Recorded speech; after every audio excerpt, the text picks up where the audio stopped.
Hey guys, welcome back to Dorkforge. My name's Paul, and today we'll be taking a look at the topic of two-weapon fighting. Now, this is thanks to a comment we had on the Thri-Kreen overview video from 40 Found, who was interested in my thoughts on the power of two-weapon fighting, especially in regards to keeping up with the more infamous sharpshooting and great weapon master characters. And I'm going to immediately just say I'm not going to address one of those things, and that is sharpshooters. This is because when you get into sharpshooting, it's a little bit more complicated and an entirely separate kettle of fish, in my opinion. If you are looking for the highest damage possible, then yeah, you might consider these two things in the same category. But I generally don't think people are basing their decisions off of, do I do this or this on sheer amount of damage for the most part. I think it's more of a deciding factor when you already have an idea, and we're going to go with that idea being I want to be a melee character. So I'm just going to be dealing with melee-based comparisons in this video. That means that the infamous Warlock baseline I'm not a fan of will not be featured. And we're going to be doing some more just down-to-earth comparisons, as well as looking at some of the nuance involved in the topic and why people tend to look down on it. So let's start off with how does two-weapon fighting work? Now, this is very simple. It, by default, is available to every character. You need to use two light weapons. Both of them need to have the light tag. You can't have a normal weapon in one and a dagger in another, like it was actually more historically accurate for using this kind of style. Instead, this is just strictly two light weapons, so you can have two hand axes, two short swords, two scimitars, that kind of thing, or two daggers if you're feeling a little bit roguey. When you make an attack with a light weapon, as long as you have another light weapon in your offhand, you can make an attack with that weapon as a bonus action. So this opens up to everybody, even wizards, having two attacks straight from level 1 as long as they're willing to use light weapons.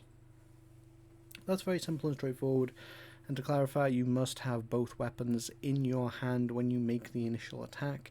This does stamp out some kind of shenanigans that sometimes people start to discuss, like, well, if I only have one weapon in my hand, then I can get dueling and then I can take the other one out. You can't do any of that. You need to have both in your hands when you do it. Now, this does bring about the small interaction action economy problem, where you only have one object interaction, so that means you can only draw one weapon at a time. So if you don't already have one of your swords or axes out, you can't draw the other one. You can only draw one at a time. This is not a huge practical issue in my experience and my opinion. Whilst this is technically an issue and will come up a lot in white room scenarios, if you're in a situation in a dungeon, it's perfectly reasonable to have one of your swords out to begin with, and maybe both. And a lot of DMs, I'm going to be honest, don't know or don't notice, and the players may be ignorant of this restriction as well, or they might just not care and just hand wave the problem. I just don't think that this is a serious problem at actual table level, but again, that is going to depend on your DM, player composition. Results will always vary, and it's the nature of this game. So now we'll get into the DPR comparison. I have thrown together a few different comparison points. Specifically, we'll be using two-weapon fighting. Just an important caveat to how it works. You do not get to add your modifier to the damage of the bonus action attack unless you have the fighting style. Just to round that out. So we're going to be assuming that this is two-weapon fighting with the fighting style, and we'll address why you might want to do it without the fighting style later. And then we have this against a simple dueling build. This is most iconically going to be using a longsword and a shield with dueling, a polearm master build, and a monk, just a generic monk. All of these things do not take into account other subclass or class abilities. We're just looking at straight things, and then we'll discuss those other things down the line. This is assuming that the monk is two-handing a quarterstaff to get the largest damage die possible on their primary attack, And this is also assuming that Pam fell out of the sky, or they took Variant Human, as we're not going to, in this straightforward comparison right now, take away the 4th level ASI to assign it. That does inherently cause an imbalance because this is the only one where a race choice or free feat is allowed. So please bear that in mind. Pam already has a discrepancy to keep in mind. This is just so I can compare some raw numbers, and then we'll address that again. So this is tier 1, so we have 2 sets of numbers here. That is before and after ASI. We are assuming that you are spending your ASI at 4th and at 8th level on increasing your primary attribute. So whether that be strength or dexterity, based on what kind of weapon you use. We're going with D6 weapons as the largest damage die that you can get away with 2-weapon fighting without having the dual wielder feat. So 2 short swords or 2 scimitars, with a +3 at level 1 to 3 and a +4 at level 4. So this is going to give 13 on average, followed by 15 after the ASI, compared with dueling, which is going to give 9.5 before the ASI and 10.5 afterwards. Polearm Master is going to go 14 to 16, and Monk is going to be exactly the same actually at 13 and 15. The same as 2-weapon fighting. So we can see here that 2-weapon fighting is decidedly beating dueling and keeping up on par with the Monk. Polearm Master is slightly ahead, but again it does need to bear in mind that there should not be an ASI increase here for the vast majority of races. In terms of how this keeps up with other things, I'm just going to do this vocally and I am not going to do this ongoingly. The Warlock using Eldritch Blast and Agonizing Blast, by the time they get to 4th level, is going to be doing somewhere in the region of about 9.5 per attack. So solidly well underneath and more in line with dueling. Oh, I'm sorry, just below dueling. Coming on into tier 2, and this is where you're going to find a shift in certain things. When martial classes get their extra attack, this is where 2-weapon fighting, which has been a undisputedly solid choice in tier 1.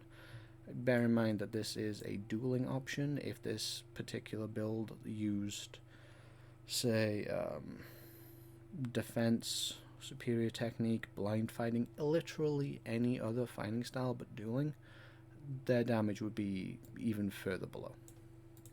And even something like a greatsword with only a single attack is not really pushing those lengths either. When you get your second attack, those larger weapon dice, and in the terms of dueling, the additional flat number bonus does start to multiply in a meaningful way. First of all, let's attend to 2-weapon fighting, which is going to start off at 22.5 and is going to pop up to 25.5 come level 8. Dueling is still going to stay behind this at 21 and then going up to 23. Polearm Master is going to exceed at 25.5 and then go up to 28.5 after the 8th level ASI. This is where you really see that second D10, which averages out at 5.5 damage, really coming in, and the Monk pushes 24.5 and 27.5.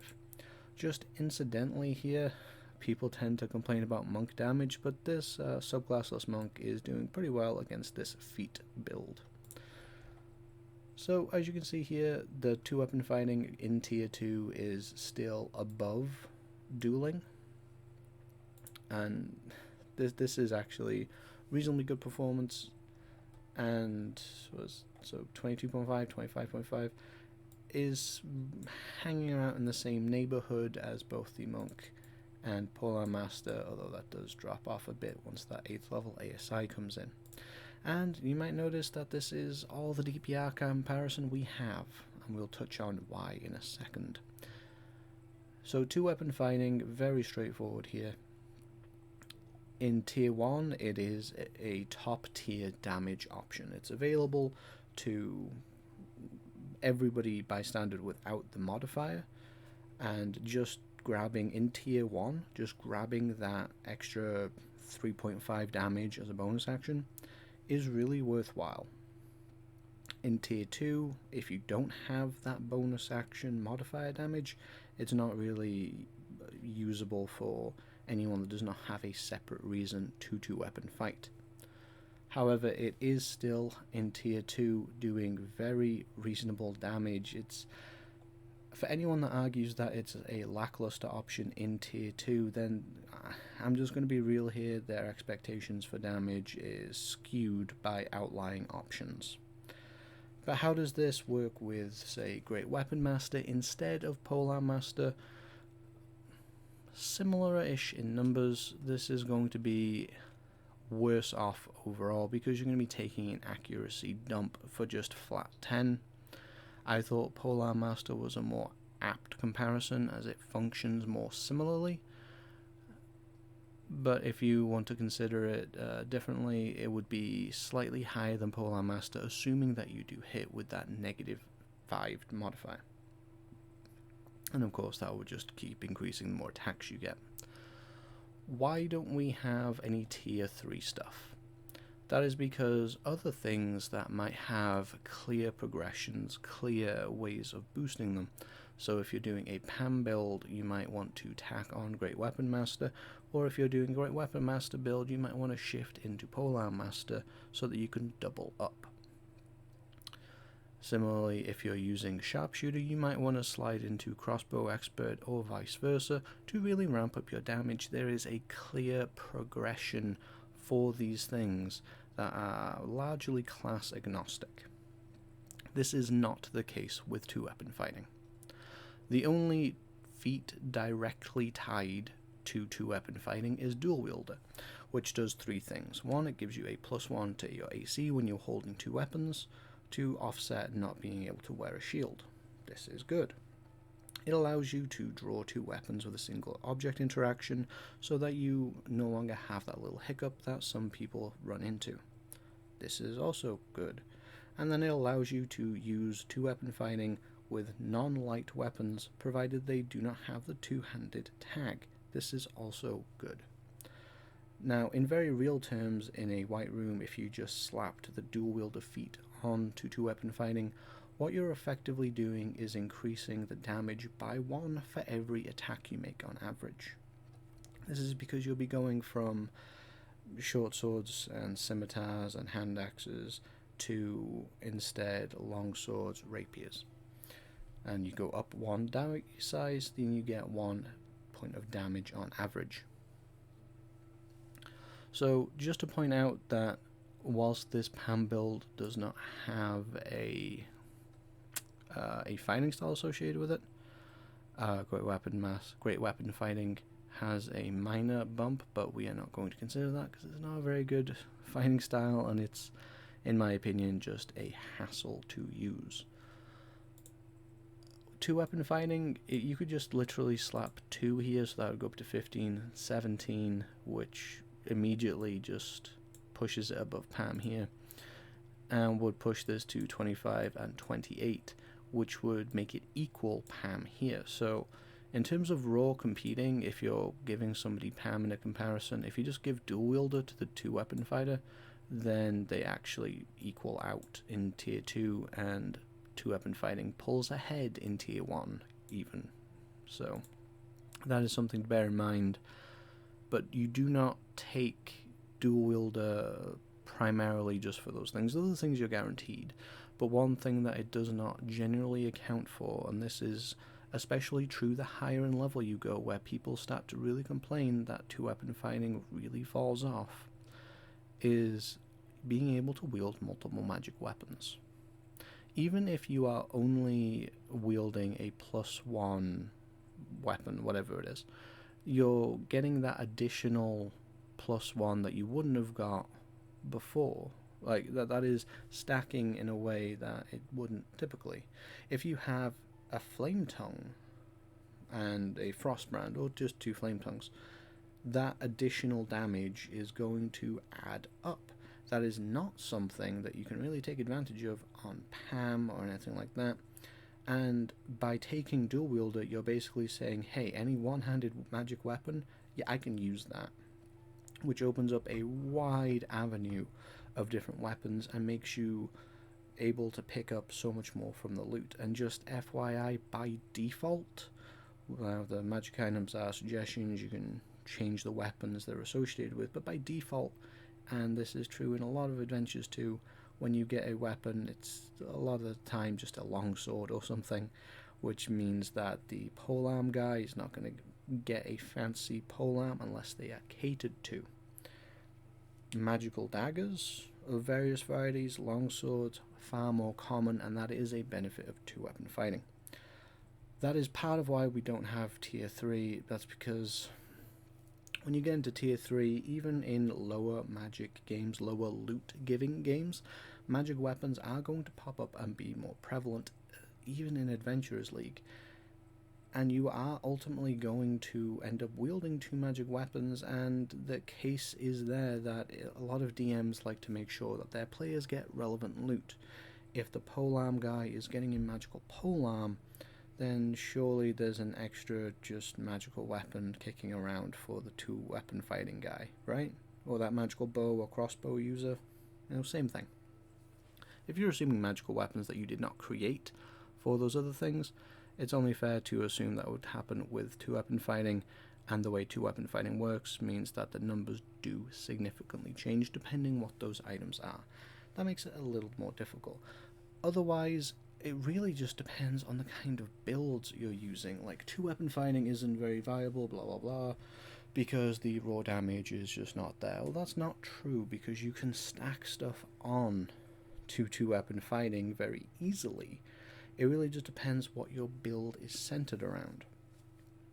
For example, if you were to get Hunter's Mark, which, this is a very easy comparison to make. The Ranger gets two-weapon fighting as a fighting style, and Hunter's Mark's their main thing. Depending on the length of the combat, that extra d6 you get as a bonus action attack can really add up. This is not the most practical example because you have to keep moving it around, but what if you were to pick up, say, Divine Favor, and there are multiple ways that you can do that? Then you're going to be adding an extra d4 every bonus action. You don't have to move it around like Hunter's Mark. Or let's say you're just a two-weapon fighting ranger and you don't want to use Hunter's Mark.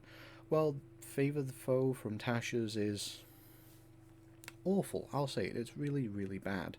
However, if you're two-weapon fighting anyway, then it is a damage bump that you can apply without having to sacrifice any of your attacks, which is something to be taken into consideration. Same thing with subclass abilities that might want to trigger on hits or anything like that. A lot of the Ranger subclasses, for example, give you extra damage. If you are a Dragonborn, particularly the Fizban's version, this means that you can trade out one of your attacks for a breath weapon and still make two weapon attacks. There is a lot of nuance to be had with two-weapon fighting builds. That means that you can't just generically talk about them like you can with Sharpshooter, Great Weapon Master, those kinds of things. Because when you come down to it, the optimization path for Great Weapon Master and Sharpshooter is ultimately accuracy boosting rather than just flat damage boosting. If you're just damage boosting on top of those things, using those things is detrimental to you because it's making it less likely you'll get all those other damage bumps off. This is part of the reason why I used Polearm Master here. You don't have that trade-off to consider. It's a much more comparable in terms of how it works and the decision-making process for if you use it. Now, let's just talk very quickly about, if you don't have the two-weapon fighting style, why you might want to use this. The first case that comes up is rogues. Rogues are very simple. The bulk of their damage comes from the sneak attack feature. And all that really matters to you is landing your sneak attack. So if you two-weapon fight, it's a cheap and easy way to get a second attack to try and land that sneak attack damage. It doesn't really matter that the attack itself isn't doing as much damage as your primary attack, because you're still increasing your chances of landing sneak attack. Another one is the Barbarian, who gets another chance to land their rage damage modifier, which is not tied to any particular enemy. Although you do miss out on the bonus action attack on the first turn, I have a 2-weapon fighting barbarian rogue who uses 2-weapon fighting to great effect, and 2 magic weapons in, upper tier 3 is really something that I can attest does matter. And then we come down to the paladin. Paladin is going to be a case for, we're going to break down 3 different reasons. The first one being Divine Smite. The more attacks you have, the more chances you have to hit, and thus the more chances you have to smite. Dropping 2d8 on something is going to be more valuable than your modifier damage anyway, and probably more valuable than just the sheer damage size difference you get from using a d6 instead of a larger weapon with your attack action. Now, this is also being used, I mentioned Divine Favor earlier. Divine Favor is a paladin spell that they can use and then get an extra d4 on all of their attacks, including that bonus action one, for the entire combat. Paladins also being fairly good to very good at retaining their concentration due to being both a martial and then at 6th level getting Aura of Protection. The final reason with them is their smite spells. A smite spell is attached to them and happens next time that they hit with a weapon. They don't need to enhance a particular weapon with it. So maybe you're having some accuracy debuffs, or you're at disadvantage, something like that. You're under a Bane effect. You're having trouble hitting. Well, on your next turn, after you cast the smite spell, you have 3 attacks, and it just makes it more likely you can land that. That's the weakest option, but it is a different case that I thought was important to include. Same thing with like Entangling Strike or Ensnaring Strike with the Ranger. Now, as of Tasha's, you can pick up 2-weapon fighting as a style with a feat using the Fighting Initiate, as long as you have a martial weapon proficiency, which means that all of those classes can do all of these numbers, but better, because they'll be adding Sneak Attack, Divine Smite, Rage Damage, all that good stuff. And if you're a fighter, now let's just talk specifically about fighter and 2-weapon fighting. Fighting with 2 weapons really loses a lot of its appeal at 11th level because you get 3 main attacks, which means that the increased damage die size and the chances to get off Sharpshooter and Great Weapon Master tend to usually outweigh the bonus action attack, but again, depending on your build and magic items. Because at the end of the day, you might just care about how many times you can hit something. And there are various reasons for that, including if you are a battle master, spending your maneuver die to try and influence the battlefield by knocking enemies prone, frightening them, drawing their attention, that kind of thing. So there's a lot going on in whether or not you should 2-weapon fight overall, and the damage numbers don't really support the narrative of, oh, it's a terrible damage option. That tends to get peddled around a lot, especially in some online forums. 2-weapon fighting is going to be a competitive damage option for tier 1 and tier 2. Like, the only time that you're going to feel bad about it is if you are paying attention to your party and your party is hyper optimized for damage and are also very lucky with their rolls. You're not going to feel left behind when you 2-weapon fight. You're just not. The difference is not really there. And even if you're pushing tier 3 and tier 4, as long as you have class abilities and subclass abilities, which you're going to have, it's not going to matter. So there are also some nuanced benefits that tend not to get talked about and sometimes tend to get poo-pooed when they do. So let's just give you something pretty to look at.